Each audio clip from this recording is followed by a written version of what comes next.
नमस्कार, मी पंडित गायकवाड आणि आपण पाहतात जय महाराष्ट्र आपलं केबल नेटवर्कवरील आमचं हे news channel act 20।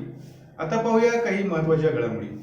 Rahul Gandhi यांच्या आरक्षण संबंधाने केलेल्या वक्तव्यावरून भाजप आक्रमक झाली असून आज सकाळी क्रांती चौकात जोरदार घोषणाबाजी करीत राहुल गांधी यांच्या प्रतिमेला जोडे मारो आंदोलन करण्यात आलं। गृहनिर्माण मंत्री अतुल सावे यांच्या उपस्थितीत काँग्रेसच्या विरोधात जोरदार घोषणाबाजी करण्यात आली।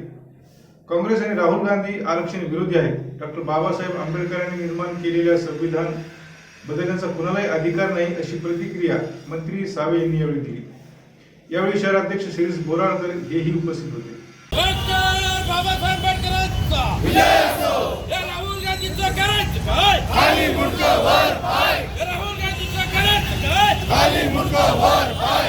राहुल गांधी हाय हाय। राहुल गांधी हाय हाय। राहुल गांधी हाय हाय। राहुल गांधी हाय हाय। राहुल गांधीचा करायचं काय? खाली मुंडका वर पाय। राहुल गांधी हाय हाय। राहुल गांधी हाय हाय। राहुल गांधी हाय हाय। राहुल गांधीचा करायचं काय? खाली मुंडका वर पाय। राहुल गांधीचा करायचं काय? खाली मुंडका वर पाय। संविधान के खंबे में भाजपा मैदानी। संविधान के खंबे में भाजपा मैदानी। कांग्रेस हाय हाय। कांग्रेस हाय हाय। कांग्रेस हाय हाय। कांग्रेस हाय हाय। संविधान के सम्मान में भाजपा मैदान में। संविधान के सम्मान में भाजपा मैदान में। संविधान के सम्मान में भाजपा मैदान में। आज महाराष्ट्रभर आम्ही आज राहुल गांधी आणि काँग्रेसचा जाहीर निषेध करण्यासाठी आज छत्रपती संभाजीनगरच्या शिवाजी महाराजांच्या पुतळ्याच्या समोर साक्षीने आम्ही या संविधानाचा अनादर करणाऱ्या या काँग्रेसचा निषेध आम्ही व्यक्त करत आहोत। आज राहुल गांधींनी अमेरिकेमध्ये जाऊन भारताची बदनामी करणारं वक्तव्य केलं आणि हे संविधान बदलू आणि आरक्षण रद्द करू अशा प्रकारचं विधान करून सर्व आरक्षण ज्यांना मिळतं त्या जनतेच्या विरोधी भूमिका घेऊन आज त्यांनी जी वक्तव्य केलं त्या वक्तव्याचा विरोध करण्यासाठी त्याचा निषेध करण्यासाठी आज आम्ही सगळे इथे एकत्र जमलेलो आहोत। आज राहुल गांधी आणि काँग्रेसचा आम्ही संपूर्णपणे निषेध व्यक्त करतो। आरक्षण रद्द करणार त्याच्या निषेधार्थ आपण आज सर्व महिला आणि पण सर्वांच्या नेतृत्वामध्ये आज पुढे आपण त्यांना निषेध केलेला आहे, स्वीकार केलेला आहे आणि जे नरेटिव्ह आपल्या लोकसभेमध्ये उत्तर दिलं होतं की संविधान आपण बदल करणार आहोत, आपण कुठलाही बदल केला नाही आणि करणारही नाही आणि मोदीजी शपथ घेतल्या अगोदर आपण संविधानाला नमस्कार करून 2 दिवसापूर्वी राहुल गांधी वॉशिंग्टन मध्ये चर्चा करत असताना त्यांनी असा उल्लेख की या भारत देशामध्ये आरक्षणामुळे गोष्टींमध्ये न्याय मिळत नाही आणि म्हणून आम्ही लवकरच आरक्षण रद्द करू आणि जो डॉक्टर बाबासाहेब आंबेडकरांनी संविधानाच्या माध्यमातून जे आरक्षण दिलं होतं त्याच्यामध्ये बदल करू असा त्यांनी उल्लेख केला। मराठवाड्याचा अनुशेष भरावा या मागणीसह आपल्या विविध मागण्यांसाठी सकल मराठा समाजातर्फे क्रांती चौकात धरणे आंदोलन करण्यात आलं। या आंदोलनाला जालन्याचे खासदार डॉक्टर कल्याण काळे यांनी भेट दिली व लवकरात लवकर सर्व प्रश्न मार्गी लावण्याचं आश्वासन दिलं। आंदोलनाच्या वेळी कार्यकर्त्यांनी जोरदार घोषणाबाजी केली। मराठवाड्याचा जो अनुशेष बाकी आहे तो 16 सप्टेंबर पर्यंत यांनी पूर्ण करावा।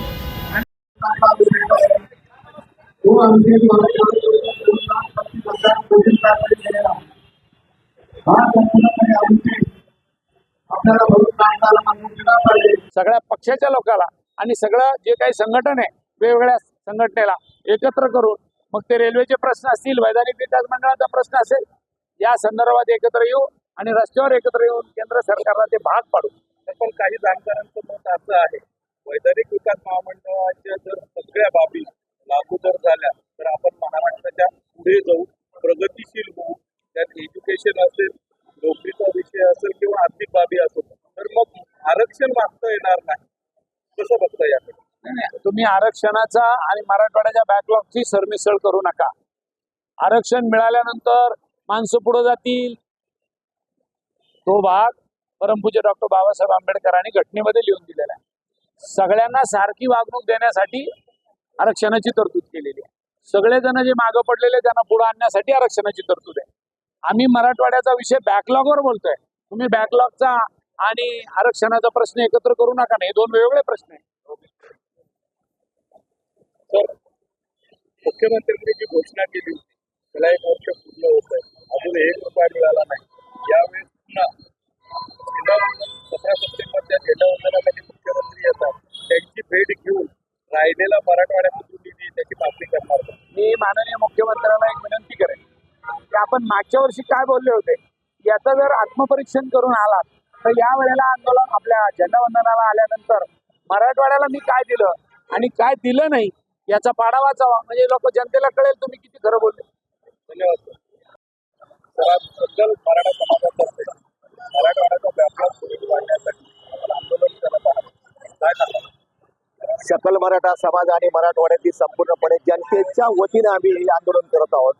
कारण गेल्या 7 दशकापासून म्हणजे 70 वर्षापासून आमचा जो मराठवाड्याचा अनुशेष बाकी आहे आणि हा अनुशेष न भरल्या गेल्यामुळे मराठवाड्यातील शेतकरी, मराठवाड्यातील सुशिक्षित बेकार आत्महत्या करतात. आत्महत्याच प्रवृत्त होत्यात, नव्हे मोठ्या प्रमाणामध्ये आत्महत्या होत्यात.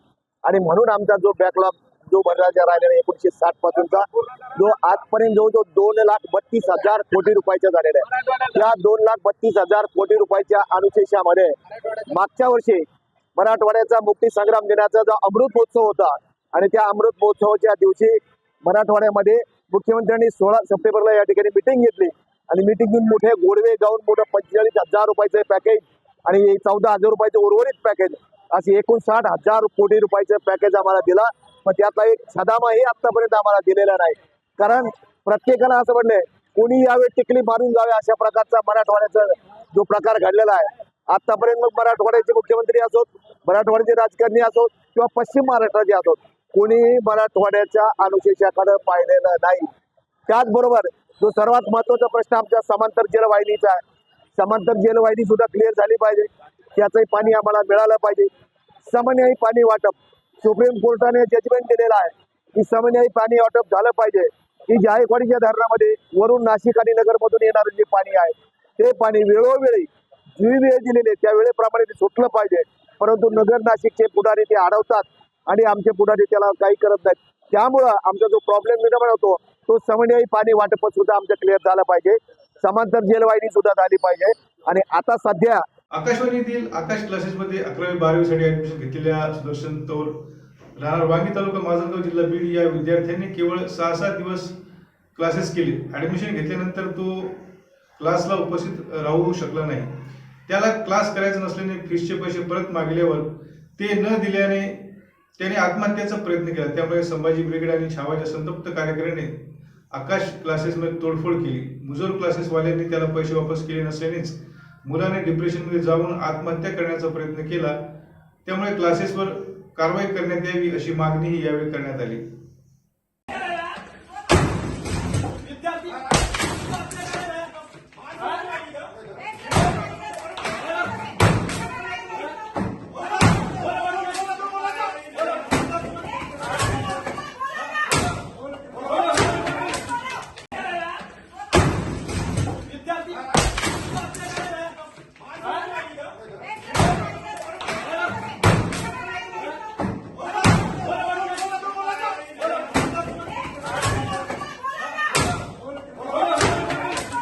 अशरफपूर मौजे गट नंबर 24 मधील तलावात भर टाकून अतिक्रमण करून मोठमोठ्या पैसेवाल्यांनी अनधिकृत वसाहत उभी केली असून ही अनधिकृत वसाहत लवकरात लवकर पाडावी नसता 17 सप्टेंबर रोजी मुख्यमंत्र्यांसमोर आत्मदहन करणार असल्याचं सतीश राणे यांनी सांगितलं.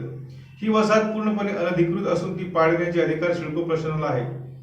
सिडको प्रशासनाने आपल्याला दिलेल्या पत्रात तसे सांगितले असून मागील 4 वर्षापासून प्रशासन या कारवाईला टाळाटाळ करीत आहे असा आरोप त्यांनी केला आहे. ते म्हणाले की भविष्यात जिथे मोठी जीवितहानी होऊ शकते तरी सिडको प्रशासनाने लवकरात लवकर अनधिकृत बांधकाम पाळावे. मी 7/11/2021 पासून सिडको कार्यालयामध्ये गट नंबर 24 अशरफपूर याच्या अनधिकृत बांधकाम चालू असताना काम चालू झाल्यापासून मी पत्र देतोय सिडकोला, पण सिडको त्यावर कोणतीही कारवाई करत नाही. मी 2 वेळेस उपोषण केले, एक वेळेस आमर उपोषण केलं. आमर उपोषण केल्यानंतर मला सिडकोनी पत्र दिलं की मी त्यांच्यावर आम्ही नोटिसा लावल्या आणि नोटीस लावली 28/5/2022 रोजी नोटीस लावल्या. तिथून उपोषण झाल्यानंतर मला पत्र दिलं की 28 फुलंब्री पोलीस स्टेशनला 28/3/2024 ला अद्याप कोणतीही कारवाई केली नाही आणि अजून त्याचं काही निष्कासित करण्यात आलं नाही, पाडण्यात नाही आलं. काय विषय होता, कशासाठी पाडा? तो तलावच्या बाजूला जागा आहे, 200 मीटर पर्यंत काम चालत नाही. माझ्याकडे त्याचे GR आहे. ते सदरील एका व्यक्तीचे 40-50 फुटावरच काम करताय. ते 20-25 घर आहे. याबाबत आपण वरिष्ठांना माहिती वरिष्ठांना माहिती दिली. मी इथं 8 दिवस उपोषण लावलं. आमर उपोषण होतं माझं 8 दिवस. 8 दिवस आमर उपोषण झाल्यानंतर मला सिडकोनी कारवाई केली. पण तरी बी आता फक्त मला तांदूळ दिल्यासारखी कारवाई केली. फक्त पत्र दिले, त्याच्यानंतर अजून कोणती कारवाई नाही. मी वारंवार पोलीस स्टेशनला गेलो. पोलीसवाले म्हणतात आम्ही सिडको ऑफिसला कळवलोय, पण सिडकोचे कोणतेही अधिकारी आमच्याकडे गुन्हा नोंद करण्यासाठी येत नाही. मला काय वाटतं, तुमचे अधिकारी संबंधितांना पाठीशी घालताय? पाठीशी घालताय. यांचा पैशाचा देवाणघेवाणचा व्यवहार चालू आहे. जे तलाव आहे त्याच्यामध्ये पाणी साठा किती आणि काय फायदा होतो त्याच्यात? त्याच्यामध्ये पाणी साठा बी आहे आणि विशेष म्हणजे ज्या लोकांनी घर बांधलेले त्याच्या जो मळ आहे, जो ड्रेनेज लाईनचं पाणी आहे त्याच्यामध्ये सोडण्यात आलेलं आहे. धन्यवाद साहेब. आपलं नाव? सतीश माधवराव राणे. आज आपण पुन्हा आत्मदहनाचं हे दिलं आहे. तर किती दिवसाचा अल्टिमेट तुम्ही यांना दिलेला? मी 4 दिवसाचा अल्टिमेट दिले. 16 तारखेला मुख्यमंत्री साहेब येत आहे. 17 तारखेला मी त्यांच्या समोर आत्मदहन करणार आहे. माझ्या ह्या प्रश्नाचे उत्तर मला भेटले नाही, त्यांच्यावर कारवाई झाली नाही. आजपर्यंत सिडकोचे एवढे पत्र माझ्याकडे आहे. मी आता लोक एवढा पत्र व्यवहार केला. सिडकोनी मला फक्त कागदोपत्री मला आश्वासन दिले. मी ज्या वेळेस बी काय पेपर दिला त्याच्यानंतर मला सिडकोनी कागद दिला की आम्ही असा गुन्हा दाखल करून आलो, तसा गुन्हा दाखल करून आलो. कधीपासून बांधताय? 7/11/2021 पासून. आमदार नितेश राणे यांनी मुस्लिम व्यापाऱ्यांकडून हिंदूंनी कुठली वस्तू खरेदी करू नये असे वादग्रस्त वक्तव्य केल्यानंतर सामाजिक कार्यकर्त्या शकिला पठाण यांनी कोण हा राणे असा जाब विचारत त्यांच्यावर टीका केली आहे. या लोकांचे हिंदू मुसलमानात वैर निर्माण करण्याचेच उद्योग असल्याचं त्यांच्याकडे सुजाण नागरिकांनी दुर्लक्ष करावं असं आवाहनही त्यांनी केलं आहे. काय झालं माहितीये का, काल एक मी व्हिडिओ बघितला आणि त्या व्हिडिओमध्ये राणीने आणखीन काहीतरी बकबक सुरू केलेले आहे की म्हणे हिरवे साप आहेत आणि मुसलमानापासून तुम्ही काही घेऊ नका. हा कोण सांगणार? हे हो तो आहे कोण हा सांगणार? माझ्या सर्व माता भगिनी भाऊ यांना सगळ्यांना कळतंय ना कुणापासून काय घ्यायचं आणि कुणापासून काय नाही घ्यायचं. हा सांगणार कोण आहे? तुम्ही सांगा. हे रोज एक एक वक्तव्य करत जाते, ह्याचं काय कारण आहे? हे आहे कोण? ह्याला कोणी अधिकार दिला? मला सांगा. ह्या राण्याला अधिकार कोणी दिला? हा 1.5 फुटाचा नाही. ह्याची बुद्धी आहे ना ती भ्रष्ट झालेली आहे. मला वाटते याच्या डोक्याचा अगोदर विलास करायला पाहिजे. तुम्ही सांगा, हा जातीमध्ये तेढ निर्माण करतोय. मी ज्या ठिकाणी राहते किंवा मी ज्या समाजामध्ये राहते, तुम्हाला माहितीये का 18 पगड जातीचे लोक या समाजामध्ये राहतात आणि मी सुद्धा तिथंच राहते. माझे सर्व मैत्रिणी, मित्र, माझे परिवार सगळे माझे बंधू आहेत ना. हे 18 पगड जातीमध्ये मी राहते स्वतः. आणि एक महाराष्ट्रामध्ये छत्रपती शिवाजी महाराजाचे मी मुस्लिम मावळे आहे. मग हा हिंदू करून हा खरा हिंदू आहे का? हे भडकवतो कशामुळं? हे जातीमध्ये तेढ का निर्माण करतोय सांगा? ह्याला विचारलं का की कुणी की तू कोण आहेस म्हणून? तो खराच हिंदू आहे का? तो रोज एक वक्तव्य करतो. पाठीमाग त्यांनी मुसलमानाला शिवी दिली, म्हणे तुम्ही गांडू आहेत. ही बोलण्याची पद्धत आहे का? ते म्हणे मस्जिदमध्ये घुसून मारी, ही बोलण्याची पद्धत आहे का? ह्याला अधिकार दिलाय का राण्याला? तो आहे कोण बोलणार? तो मुसलमानाचं नाव घेऊन बोलतोय. कोणत्या संविधान तुम्ही सांगा? संविधान आहे ना आपलं, त्याचं पण उल्लंघन करतोय. संविधान मध्ये लिहिलेलं आहे का? किंवा ह्यांनी शिवी देणं, ह्यांनी शपथ घेतली का? जेव्हा आमदारकीची शपथ घेतोय ह्यांनी शपथ घेतली का मुसलमानाला टार्गेट करण्याची? आज तर कालचं त्याचं वक्तव्य बघितलं असेल आपण. तर म्हणे हिरवा सापचा अर्थ काय? हिरवा साप म्हणजे काय? त्याला विचारायला पाहिजे. मी राणेला विचारते, राणे तू मला सांग हिरवा साप म्हणजे काय? तू मस्जिद मध्ये घुसून मारणं याचा अर्थ काय? तू मला सांग. तुझ्या बापाची मस्जिद आहे का? तू पैसा दिला का त्याला? तू बांधून दिली का? तुझ्या बापाची प्रॉपर्टी आहे का ती? तू रोज काही ना काही वक्तव्य करतो. तुला जाब विचारणार नाही का कोणी? सरकार जरा याला जाब विचारत नसेल ना, त्याला आमच्याकडे द्या. आम्ही फ्री मध्ये याची ट्रीटमेंट करतो आणि ती बी चांगल्या प्रकारे करतो. ताई तसे आता औरंगाबाद शहरामध्ये गुन्हेगारी पण जास्त प्रमाणात वाढलेली आहे आणि काल अशी घटना घडलेली विजयनगरमध्ये, त्या संदर्भात आपण पोलीस प्रशासन काय?